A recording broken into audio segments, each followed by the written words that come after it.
남유다의 멸망을 예고하는 애가, 남유다의 멸망을 예고하는 애가라는 제목으로 말씀 나눕니다. 오늘 19장 읽으신 대로 여기서는 멸망에 대한 내용이 있습니다. 남유다, 예루살렘의 멸망에 대해 애가 형식으로 확정하는 내용이라고 할 수 있습니다. 1절 보십시오. 너는 이스라엘 고관들을 위하여 애가를 지어 이절 앞에 부르라 되어 있습니다. 정확하게 이 고관이라는 단어는 나시인데 왕으로 번역할 수 있습니다. 그래서 이스라엘 왕들을 위하여 애가를 지어 부르라 이렇게 이해하시면 되겠습니다. 이 애가라는 형식은 장례식장에서 죽은 이를 애도하면서 부르는 장성곡입니다. 그러니까 이미 죽은 사람에게 부르는 어떤 노래인데요. 이 본문에 나온 애가는 왕들, 곧 다윗 왕조의 죽음을 전제하면서 부르는 노래입니다.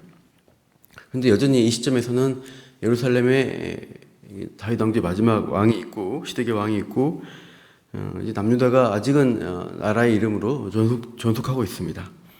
그렇지만 이 애가를 죽음을 애도하는 애가를 부르면서 이제 곧 그 남유다 왕국이 멸망할 것이고 또 이 다윗 왕조도 끊어져서 죽음을 맞이할 것이다.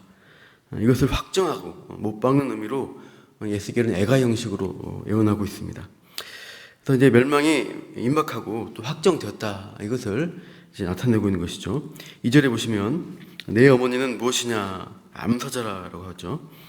창세기 49장에 보시면 야곱이 12아들을 위해서 에 대한 예언을 하는데 유다에 대해서 말할 때 사자 새끼라고 합니다. 그리고 암사자 같다는 표현도 하고 있습니다.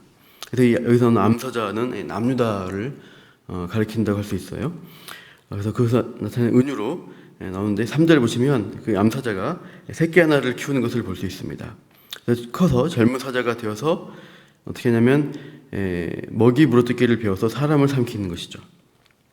포악한 어떤 맹수의 모습으로 사람을 해하는 것이죠. 맹수가 사는 지역을 보시면은 이런 가끔 사람을 공격하고 사람을 잡아먹는 맹수가 등장하는 경우가 있습니다. 그러면 이제 그 사자가 그런 맹수가 또 사람들을 공격할 것이기 때문에 그 지역의 마을 사람들이 합심하여서 힘을 합쳐서 그 맹수를 잡아서 제거하는 것이죠. 그런 것처럼 이 남유다의 포악한 사자를 4절에 보니까 이방 사람들이 듣고 함정으로 그를 잡습니다. 그래서 갈고리를 껴서 어디로 가느냐 보니까 애굽 땅으로 끌어가는 것을 보게 됩니다. 남유다의 왕 중 애굽으로 끌려간 왕은 요시야 왕의 아들인 요아하스입니다. 요아하스를 나타내는 것으로 우리가 볼 수 있는데 6절 보시면 이제 젊은 사자 5절에 보시면 암사자가 돌아오길 기다리는데 애굽에 간 그 왕이 돌아오지 않는 것이죠. 새끼가 돌아오지 않으니까 이제 어떻게 합니까? 소망이 끊어진 줄 알고 그 새끼 하나를 또 고릅니다. 그래서 키워서 젊은 사자로 또 이제 크게 되는데 6절 보니까 이 젊은 사자가 또 여러 사자가 이제 왕래하면서 뭘 합니까? 물어뜯기를 배워서 또 사람을 삼킵니다. 또 포악한 맹수의 모습을 보이고 있습니다. 그래서 7절 보니까 더 포악한 행동들을 묘사하는데 궁궐들을 헐고 성읍들을 부수는 것이죠. 그리고 그 우는 소리가 이제 표하는 소리가 땅과 그 땅 안에 가득한 것을 황폐하게 만드는 것을 볼 수 있습니다. 이렇게 이제 포악한 모습을 보니까 8절 보면 또 이방입니다. 이방이 와서 포위합니다. 좀 더 정확한 번역은 민족들로 되어 있는데 민족들이 사방의 여러 지방에 와서 포진했다라는 뜻입니다. 그러니까 바벨론의 주도로 여러 민족들이 연합군들이 쳐들어와서 예루살렘을 포위한 상황이죠. 그 공격한 중에 8절 하반절 보시면 이제 그 위에 그물을 치고 함정에 잡습니다. 9절 우리에 넣고 갈고리를 깨워서 끌고 바벨론 왕에게 이릅니다. 그리고 바벨론의 옥중에 잡혀서 그 포효한 소리, 으르렁거리는 소리가 이스라엘에 들리지 않도록 하는 것이죠. 이때 이제 바벨론 잡혀간 젊은 사자는 요야킨 왕으로 생각할 수 있습니다. 잠깐 이 성경 본문 놔두시고요.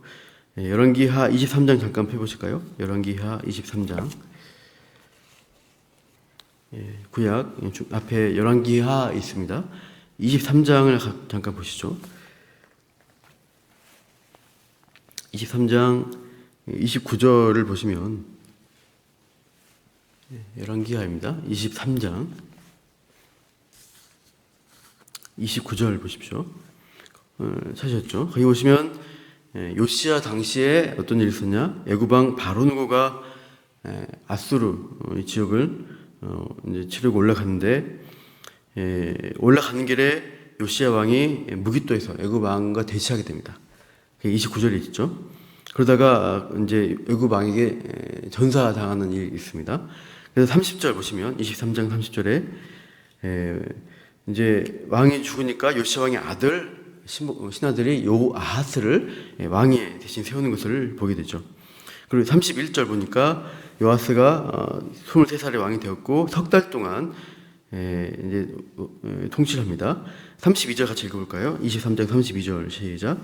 요아하스가 그의 조상들의 모든 행위대로 여호와 보시기에 악을 행하였던 일이 있죠. 하나님 보시기에 악행하는 왕입니다. 포악한 왕입니다. 그렇게 하니까 33절 바로누고 다시 이제 위에 전쟁을 하고 내려오는 길에 34절 하반절에 요시야를 대신해서 요야김을 왕으로 세우고 요아하스는 애굽으로 사로잡아 가고 거기서 요아하스는 죽게 되는 것이죠. 34절 마지막에 그렇게 나와 있습니다.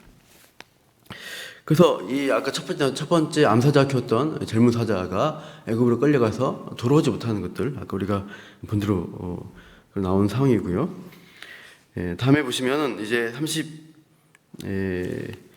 다음 왕인 요야김 왕이 세워졌는데 24장 1절로 보시면 요야김 왕이 바벨론 왕을 섬기다가 배반합니다. 그래서 바벨론 왕이 어떻게 하나 2절 보면은 각 민족들의 부대를 보냅니다. 24장 2절에 보십시오. 갈대아 부대, 아람 부대, 모압 부대, 암몬 부대, 이스라엘 주변에 여러 부대들을 보내서 예루살렘을 포위하게 하는 것이죠. 또 유다를 공격하는데 그러다가 요야김 왕은 전사하게 됩니다. 그래서 6절 보면은 24장 6절에 요야김 대신 그 아들 요야긴이 왕이 되죠. 그리고 8절 보면 요야긴 왕도 석 달 통치하는데 9절 말씀 24장 9절 보시면 똑같습니다. 요야긴이 그의 아버지의 모든 행위를 따라서 여호와께서 보시기에 악을 행합니다. 역시 왕이 되어 올라서 3개월밖에 왕이 안 됐지만 이제 포악한 정치를 하는 것을 볼 수 있습니다. 그러다가 10절, 11절 느부갓네살이 와서 이제 예루살렘을 에워싸고 이제 9절, 12절 보시면은 요야긴 왕이 항복합니다. 항복하면서 15절 느부갓네살이 요야긴을 어떻게 해요? 바빌론으로 사로잡아 갑니다. 여러 신하들과 왕후와 함께 잡아가는 모습을 볼 수 있습니다. 역시 이제 끌려가서 돌아오지 못하죠. 그리고 이제 18절 보시면 시드기야가 마지막 왕이 되고요. 또 시드기야도 20절 마지막에 바벨론 왕을 배반해서 25장 가니까 느부갓네살이 예루살렘 다시 포기한 상황이 벌어집니다. 그리고 이제 시드기야 왕이 밤중에 25장 4절에 도망칩니다. 도망치다가 5절 잡힙니다. 바벨론 군대 잡혀서 바벨론 왕에 끌려가고 7절 이제 시드기야도 두 눈을 뽑힌 다음에 이제 결박되어서 바벨론으로 끌고 감으로써 남유다가 멸망하고 다윗 왕조는 끊어지게 됩니다. 이런 결론으로 남유다 왕조 마지막이 역사적 기록이 이르합니다. 다시 올 본문 가시면 아까 봤던 이 암사자의 비유 그것대로 요야긴 왕까지 바벨론으로 잡혀간 것으로 끝이 났고 10절 이후에 마지막 왕인 시드기야에 대한 예언이 있습니다. 그러니까 10절 이후 보시면 때는 이제 사자 비유가 아니라 나무에 대한 비유로 나옵니다.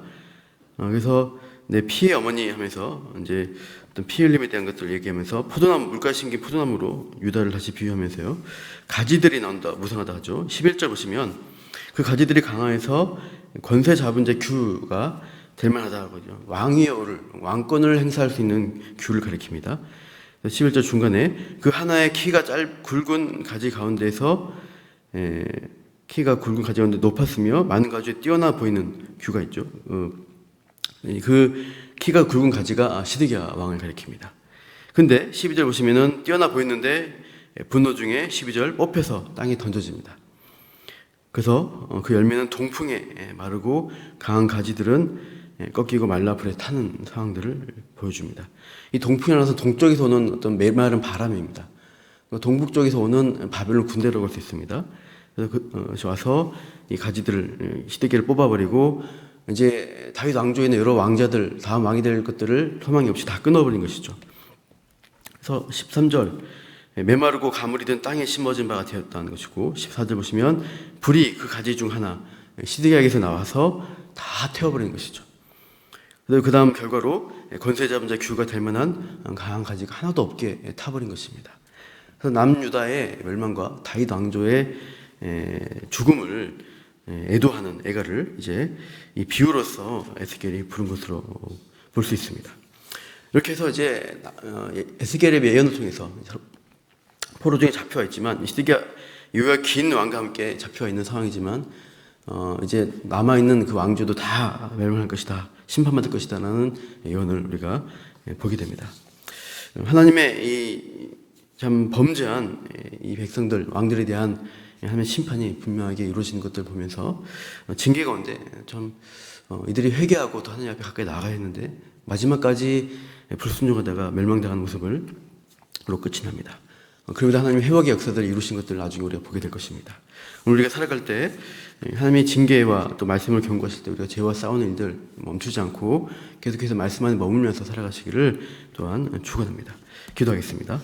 하나님, 마지막까지 하나님이 에스겔 선지자 통해서 멸망하는 다윗 왕조 또 남유다의 운명에 대해서 하나님이 말씀하셨습니다. 참 이 죽음을 선고하는 이 예언 앞에 참으로 듣는 자들이 더욱더 하나님의 엄위하심을 두려워하며 회개의 자리로 항상 나가야 할 것입니다. 우리가 이 땅을 살아가면서 이 세상의 죄에 대해서 경고하시고 심판하시는 말씀 앞에 우리가 두려워하며 더욱 말씀에 의지하며 나아가는 주의 백성으로 오늘도 붙들어 주시기를 간구합니다. 감사하며 이 모든 말씀 예수님 이름으로 기도합니다.